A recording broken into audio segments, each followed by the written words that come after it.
June 21st, 1791. The night is heavy with tension. The royal French family, disguised as commoners, travels through the dark countryside in a large enclosed carriage. Their goal? Escape to Montmédy, a stronghold near the Austrian border, where loyalist troops await. If they succeed, they may reclaim control over France. If they fail, the consequences will be dire. Inside the carriage, Queen Marie Antoinette holds her son tightly, her fingers trembling despite her composed face. King Louis XVI, wearing a plain coat and a wig to hide his identity, sits beside her. The air is thick with fear, but also with hope, until the carriage suddenly slows and halts. Marie Antoinette leans toward her husband, whispering in a tone barely above a breath. Marie Antoinette, whispering tense. Louis, we are close, aren't we? Tell me we are almost safe. Yes. Just a little further, mon ami. The border is near. We must remain calm. The carriage stops abruptly in Varennes, a small village. Shadows move outside. A revolutionary guard, firmly knocking on the carriage door. Open up! In the name of the National Assembly, identify yourselves! The moment of recognition, a local official peers inside the carriage. Sound, silence falls, then whispers of realization. Jean-Baptiste Drouet, in shock, pointing at Louis XVI. It is him! It is the king! I am your king.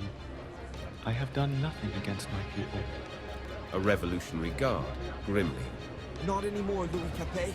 The king, queen, and their children are escorted back to Paris, their fate sealed.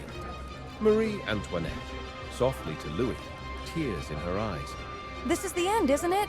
Louis XVI, gazing out into the night. No, my love. This is only the beginning. Revolutionary guard, with firm conviction, voice filled with contempt. We will show you no mercy. In the name of the people, we will exact justice for every injustice you have inflicted. You are traitors, and traitors shall face their reckoning. The night in Varennes had sealed the fate of the monarchy. The carriage, once a vessel of escape, now rolled heavily through the roads of France, not toward freedom, but toward captivity. Surrounded by armed guards and jeering revolutionaries, King Louis XVI, Queen Marie Antoinette, and their children were no longer figures of power, but prisoners of the nation they once ruled. The journey back to Paris was slow, deliberate. Town after town, village after village, the roads swelled with crowds, some watching in silence, others hurling insults, their faces twisted with anger, with betrayal. The royal family, draped in the same plain garments of their failed disguise, sat motionless, the weight of their downfall pressing upon them. Louis, stripped of his divine right, did not raise his voice nor protest. His silence was not defiance, but resignation.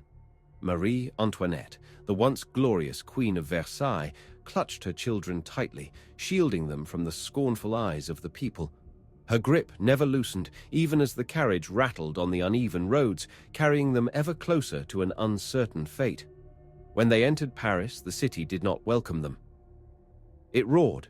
The streets, which had once cheered the coronation of their king, now pulsed with cries of tyrant and traitor. The once gilded gates of the Tuileries Palace opened not as a homecoming, but as the threshold of a prison.